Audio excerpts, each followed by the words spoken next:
kita jalani ini. Dan lewat persekutuan ini, setiap kita boleh menerima firman Tuhan yang menggugah hati kita, supaya kita menyadari siapa kita sebenarnya di tengah-tengah dunia ini dan di hadapan Tuhan.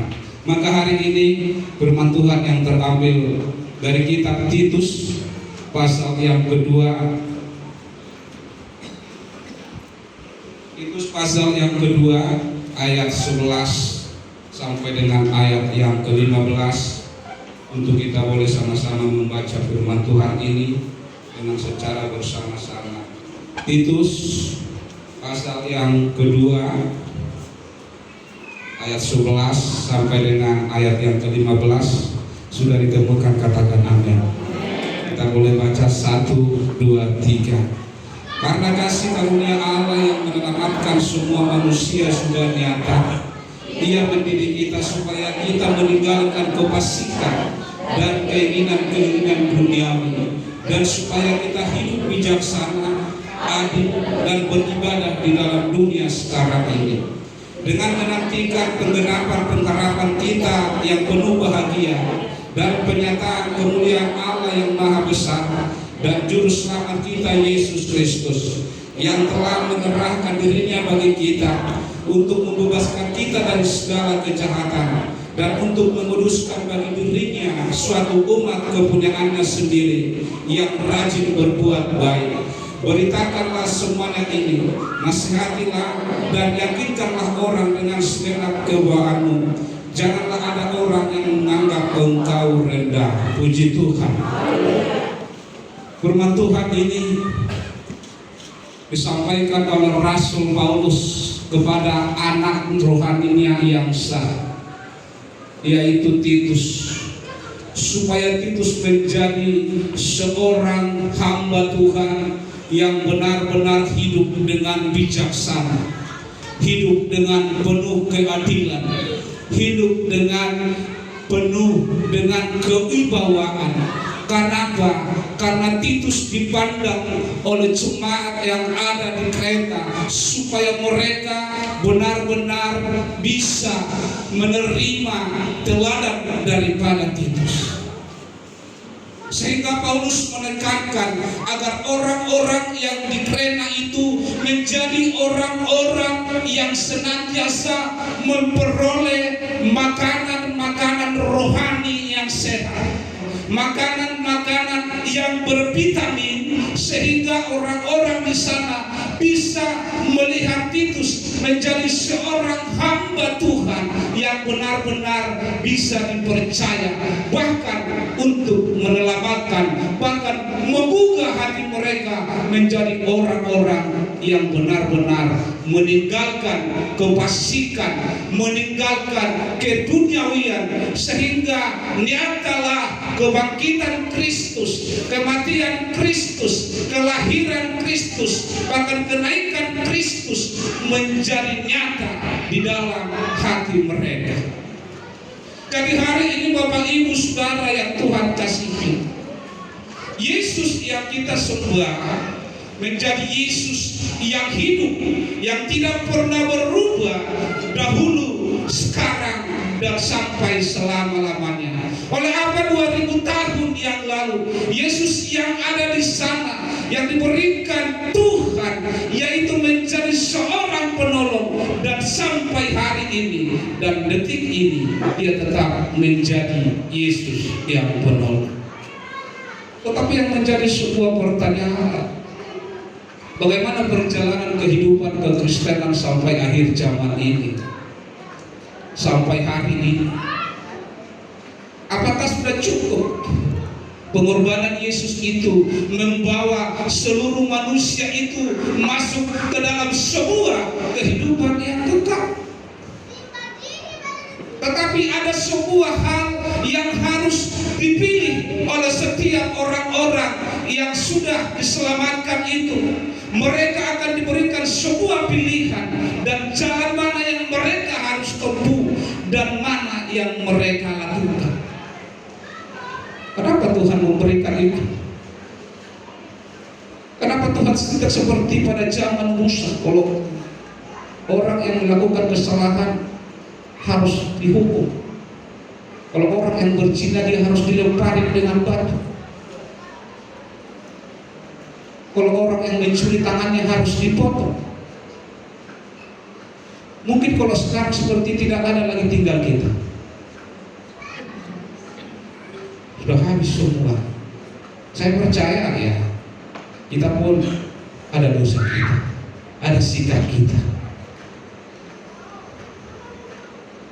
Rogelek tay tako hepekta, pengen atau dipongkol tangan lain. Tetapi itulah Yesus membelekkan mata setiap orang yang percaya, supaya mereka, orang-orang yang hidup di akhir zaman, mereka boleh memperoleh dan mempunyai kasih. Puji Tuhan.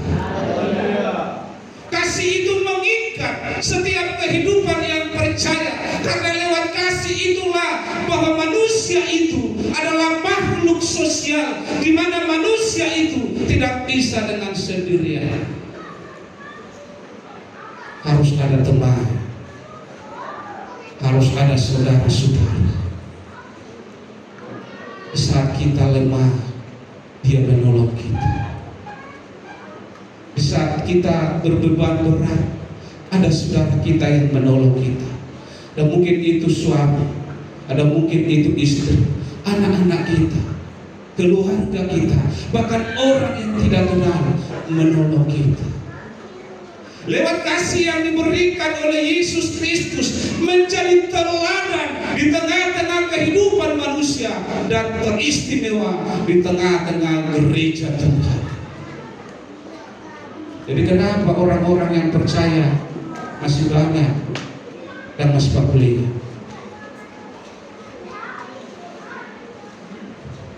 Apakah kebangkitan Yesus itu tidak menggugah hati kita? Kalian merasa saudara doniate sudah kita masih populer itu terus sudah ada meletup piano isola biasa. Hal-hal yang kita lalui itu biasa. Maka disitulah Yesus, bahwa Tuhan memberikan teladan bagi kita untuk kita kerjakan dan kelola di dalam setiap kehidupan kita. Maka yang harus kita lakukan yang pertama, meninggalkan kefasikan dan keinginan dunia.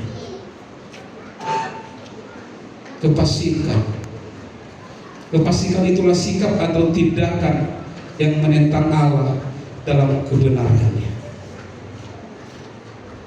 Sadar atau tidak sadar, pernahkah sikap kita kepada Tuhan menentang Tuhan, berontak? Sungguhnya itu terjadi.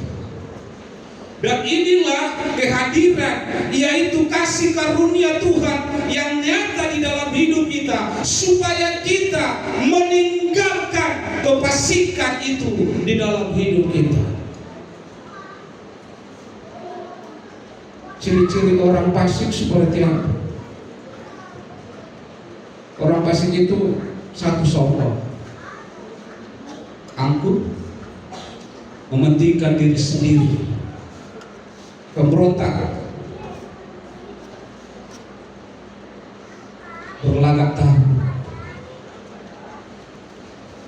Ada banyak di dalam Galatia 5 ayat 19 sampai dengan ayat 21. Gereja harus meninggalkan ini, karena Tuhan telah memanggil kita menjadi pribadi-pribadi yang dapat merespon setiap panggilan Tuhan untuk kita kerjakan di dalam hidup kita masing-masing. Yang pertama kita kerjakan adalah melalui diri kita, jangan diri orang. Pernah ada sebuah puisi, dia berkata, "Oh, aku akan mengubah dunia ini." Berjalannya waktu, dia berkata, begitu sulit mengubah dunia ini, aku akan mengubah negaraku. berjalan waktu, tidak mudah rupanya mengubah negaraku. Aku akan mengubah kotaku. Dia semakin renta dan semakin tua, tidak gampang mengubah negaraku, kotaku. Aku akan mengubah diriku. Jadi orang-orang yang percaya yang harus mengubah diri kita. Tak seorang pun bisa mengubah orang lain, tidak seorang pun. Tetapi yang bisa mengubah orang lain adalah ketika kita mengubah diri kita. Maka orang akan melihat dan kita meneladani itu, dan semuanya akan boleh berjalan dengan baik. Kami sering orang yang percaya kalau nama merek idomannya dong. Coba kita pandang diri. Bagaimana kedua orang yang datang ke bait Allah untuk mempersembahkan hidup mereka, berdoa kepada Tuhan. Yang satu berkata, Tuhan, aku telah berdoa, aku telah berpuasa, aku telah memberikan persepuluhanku, dan aku tetap melakukan rutinitas gereja. Tetapi yang satu dengan merendahkan hati menangis, dalam hatinya hancur, dan dia tidak sanggup melihat Tuhan. Artinya menjadi sebuah pelajaran di dalam kita mengikut Tuhan, bahwa kita itu bukan menunjukkan sebuah hal-hal dalam dunia ini, tetapi bagaimana kita membawa setiap hidup kita kepada Tuhan yang hancur, yang penuh dengan dosa, menyesali perbuatan dan tingkah laku kita, meninggalkan kekasihkan kita menjadi orang yang benar di hadapan Tuhan. Puji Tuhan. Dan itulah sesungguhnya orang yang percaya, dan membuat kita senantiasa, sehingga banyak gereja yang gagal. Amerika banyak saat ini tertutup gereja. Kenapa? Karena panggilan Tuhan itu bukan hanya kepada gereja sesungguhnya, tetapi kepada diri manusia itu pribadi lepas pribadi, untuk mereka memperoleh iman yang kuat dan tangguh dan kuat untuk menyelamatkan diri dan kehidupan mereka. Saya tidak akan bisa menyelamatkan saudara. Saya tidak akan bisa menyelamatkan istri saya. Saya tidak akan bisa menyelamatkan anak-anak saya. Tetapi iman mereka, iman kita menjadi tolak ukur untuk kita boleh diperoleh Tuhan di dalam hidup kita dan diselamatkan. Kamu maju berliburan. Dan yang kedua adalah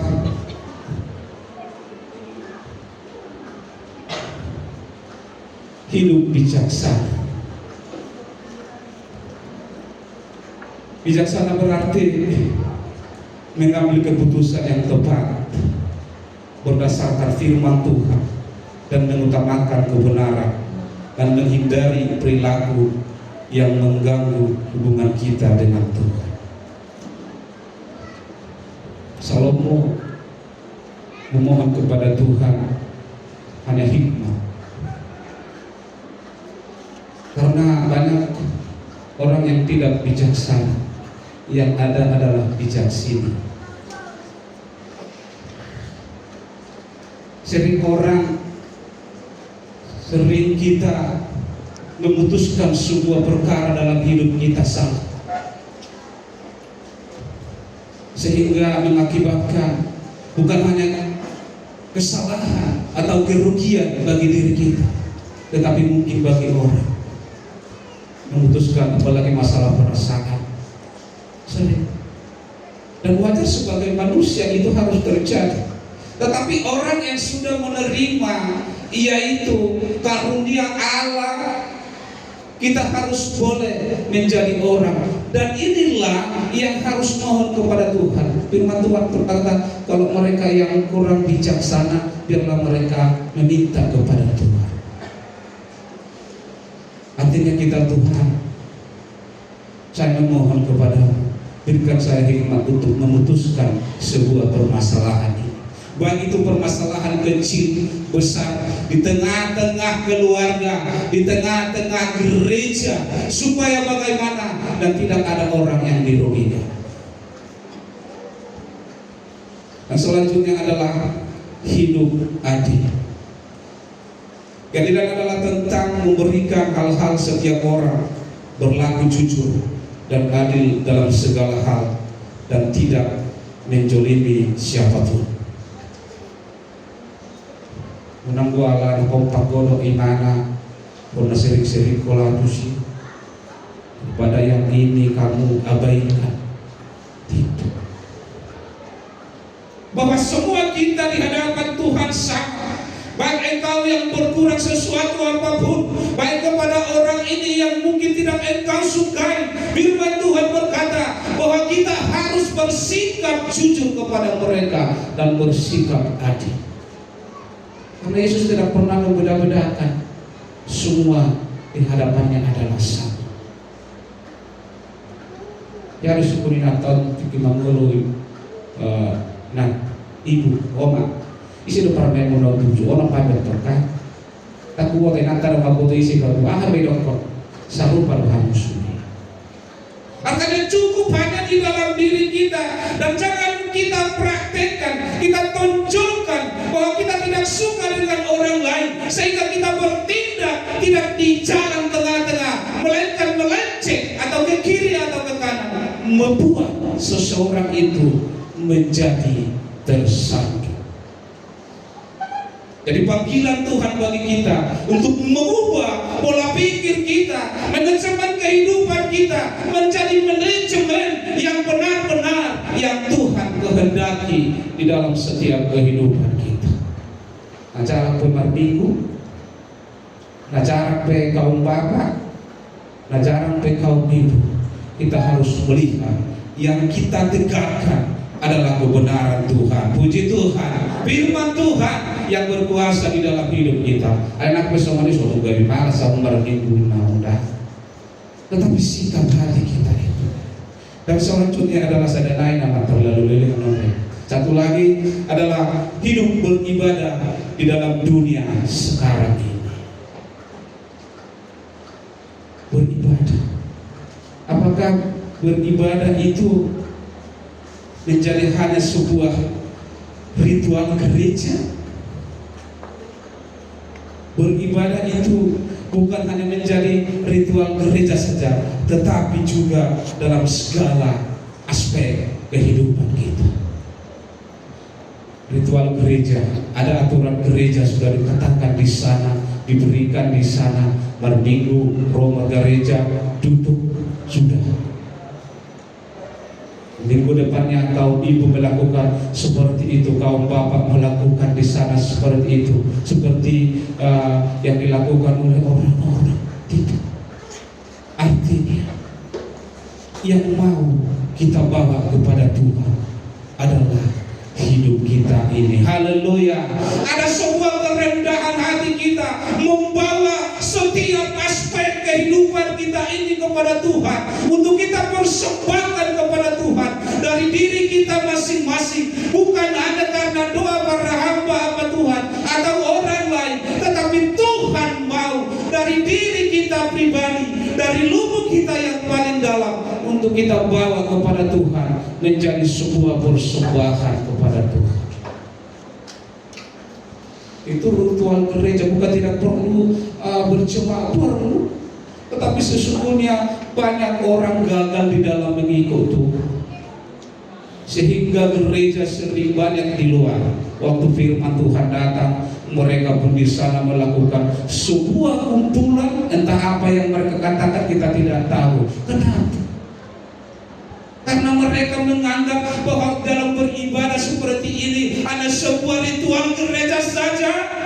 Tetapi Tuhan mau di dalam kita datang menyembah Tuhan, ada pribadi kita, ada hati kita dengan sebuah kerinduan untuk benar-benar berjumpa dengan Tuhan dan merasakan hadirat Tuhan di dalam setiap kehidupan kita.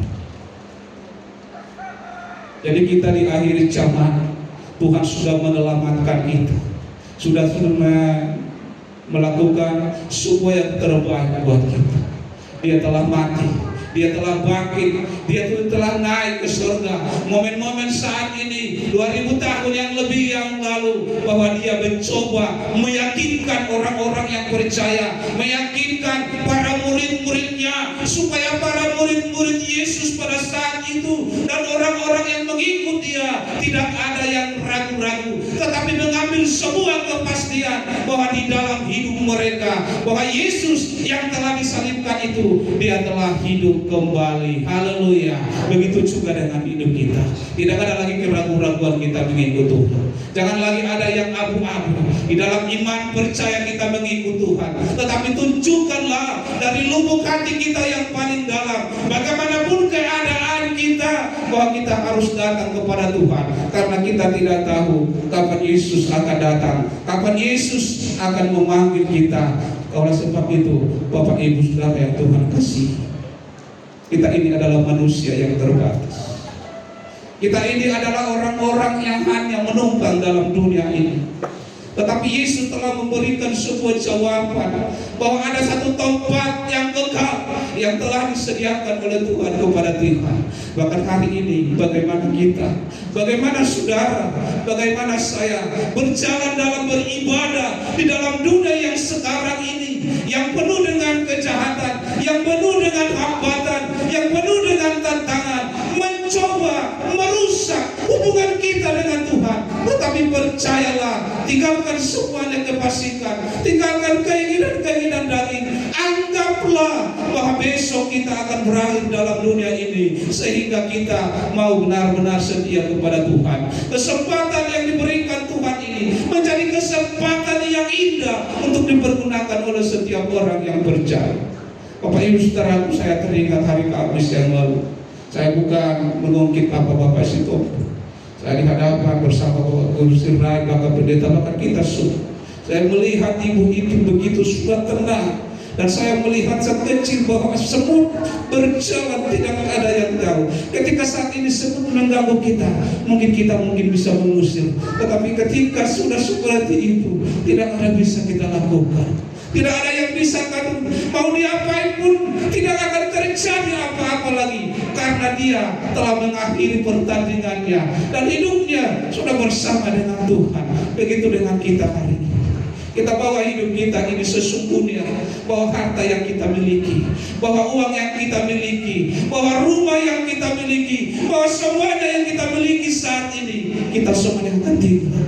Tetapi bawalah hidupmu, di samping engkau memperoleh berkat daripada Tuhan, di samping kita memperoleh hal-hal dalam dunia ini, makin lewat itu kita semakin menunjukkan kita bahwa kita sangat rindu untuk hidup dengan meninggalkan kefasikan kepada Tuhan. Haleluya, haleluya. Hari ini Bapak Ibu Saudara, kita semua datang kepada Tuhan. Bawalah dirimu, bawalah hidupmu, pada hanya imanmu yang menyelamatkan kamu. Kita semua bangkit berdiri, kita mau datang kepada Tuhan, dan kita bawa hidup kita kepada Tuhan.